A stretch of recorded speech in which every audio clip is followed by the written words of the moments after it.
Bom dia. Vai tomar no cu. Então, voltando lá nos produtores, para os produtores produzirem lá a energia que vai ser utilizada para o seu crescimento e para a sua reprodução, energia proveniente da fotossíntese, uma parte dessa energia ela vai ser perdida na respiração. E aí surge uma pergunta: qual que seria a quantidade necessária de luz, né, de intensidade luminosa, para que esse vegetal possa ter um superávit de energia de produção primária líquida, né, de energia disponível para o seu crescimento e sua reprodução, energia que vem da fotossíntese, né? Porque a gente sabe que a intensidade luminosa ela pode variar de um local para outro, né, de épocas do ano, né, dependendo aí dos períodos sazonais, né, dependendo aí também das questões climáticas, né, e até de escalas aí a nível globais. Bom, a gente sabe que todo o carbono assimilado, né, que vem da fotossíntese, que através de CO2, ele vai ser utilizado aí para o crescimento vegetal, na produção aí dos carboidratos, das proteínas, dos lipídios que vão ser utilizados aí para o crescimento e reprodução do vegetal. Então, quer dizer, a gente tem um gráfico aqui de carbono assimilado da fotossíntese, pela fotossíntese, através do CO2, pela intensidade luminosa, pelo nível de luz. A gente sabe que a respiração ela é uma constante, né? Então está representada aqui por uma linha vermelha. E aqui os números de quantidade de energia luminosa, tá? E imagina que aqui esteja em escala logarítmica, tá? Esse gráfico. Vamos supor que ele esteja em escala logarítmica. Então nós temos aqui o nível de luz, ele é medido em watts por metro quadrado ao ano. Então é a quantidade de energia de intensidade de luz que é medida em 1 metro quadrado, tá? Em watts, ela é medida em watts por cada metro quadrado durante um período de 1 ano. Então, aqui está em escala logarítmica, né? Então nós temos aqui primeiro 0 watts, 2 watts e 40 watts, né? Por que desses números? Nós já vamos ver o porquê. Tá? 0 watts quer dizer que não está sendo sem luz nenhuma. Nós temos 0, claro, se não tem luz nenhuma, também vai ser 0 a taxa de fotossíntese. Tá? Com 2 watts, a quantidade de energia vai... Com 2 watts de intensidade luminosa, o vegetal vai produzir a mesma quantidade de fotossíntese, de energia similar na fotossíntese, vai ser a mesma que ele vai gastar, ou seja, perder na respiração. Então, esse ponto aqui, 2 watts por metro quadrado ao ano, vai ser aquele ponto que a gente chama ponto de compensação.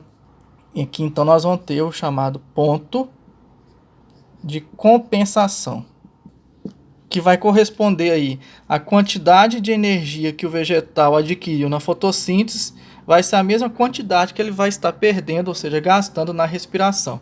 Então aqui o vegetal ele consegue já sobreviver, porém ele não vai conseguir crescer nem se reproduzir, nessa intensidade luminosa aqui de 2 watts. À medida que você vai aumentando a intensidade luminosa, quando chega aqui a 40 watts, né, a partir de 2 watts o vegetal já consegue assimilar energia para ele poder crescer, para poder reproduzir. Então tá vendo aqui que a fotossíntese está aumentando, então ele consegue já sobrepor aqui a taxa respiratória que ele está perdendo. Então, quando ele atinge aqui 40 watts, né, mesmo que você aumente o nível de luz, você aumente aqui para 50, 80, 100, ele não vai mais realizar fotossíntese, ele vai saturar, ele acaba saturando ali a clorofila, né, lá dos seus cloroplastos, nas células vegetais, e ele não aumenta mais a sua taxa fotossintética. Então, com 40 watts de intensidade luminosa por metro quadrado ao ano, ele vai atingir o que a gente chama de ponto de saturação. Tá? Então, a partir daqui, ele não mais aumenta a sua fotossíntese, ele só mantém. Ele mantém aí no nível máximo de produção fotossintética. Bom, interessante que uma luz solar direta, tá? Ela chega a oferecer 500 watts né, por metro quadrado ao ano. Uma luz intensa ali, a pina por volta de meio-dia, ela está oferecendo ali cerca de 500 watts por metro quadrado. Quer dizer, o vegetal ele não tem necessidade de intensidade luminosa muito grande. 40 watts já é o suficiente para ele atingir a sua saturação fotossintética, tá ok? Isso aí é a parte da ecologia que a gente chama de fluxo de energia no ecossistema, que é uma parte da ecologia assim, muito importante para a gente ter um entendimento aí de como funciona aí as cadeias, as teias alimentares e as outras áreas da ecologia. Agora eu saquei! Então, pessoal, vocês podem se perguntar o seguinte: quais seriam então os ambientes mais produtivos que existem no mundo, né? Geralmente são aqueles ambientes onde você vai ter aí maior quantidade de vegetais, as maiores árvores, né? Nos ambientes terrestres, os mais produtivos são o que? São as florestas tropicais, né? No caso aqui no Brasil nós temos duas, nós temos a Mata Atlântica e a Floresta Amazônica, seguido aí das florestas temperadas, depois das boreais, e os cerrados vêm aí em quarto lugar. Para vocês terem ideia, se você retira o cerrado e planta uma lavoura, a produtividade ela continua mais ou menos a mesma em relação à questão de nível de energia que nós estamos falando. Tá? Nós estamos falando de ecologia, níveis de energia para o ecossistema. Claro, você vai perder em biodiversidade quando você retira uma vegetação típica, né, uma vegetação natural, e planta uma lavoura, né, você está plantando, você está tirando várias espécies para plantar poucas espécies, você vai perder biodiversidade. Porém, em questão da quantidade de energia produzida, vai continuar a mesma. O cerrado ele se equipara com, por exemplo, com uma lavoura, né? E por último aí, né, você tem aí nos ambientes terrestres a tundra, né, que é pouco produtiva. E os desertos são os menos produtivos. Claro, você não tem vegetação nenhuma lá nos desertos, né? Praticamente quase que nada.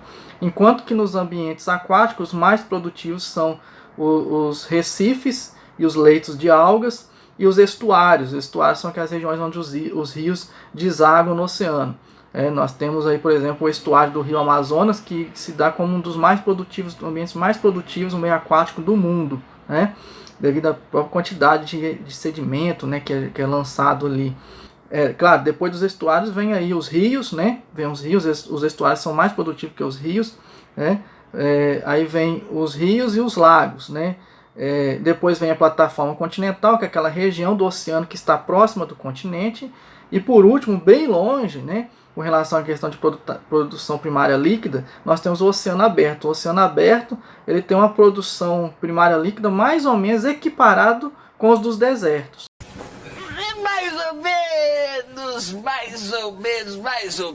Então é muito pouco produtivo essas regiões, né? Então isso aí é só uma comparação para vocês terem mais ou menos uma ideia de quais são os ambientes mais produtivos e os menos produtivos no mundo, tá? Isso numa escala global, claro. Até mais, tchau, tchau, tá? Tudo de bom para vocês e a gente volta em breve, tá?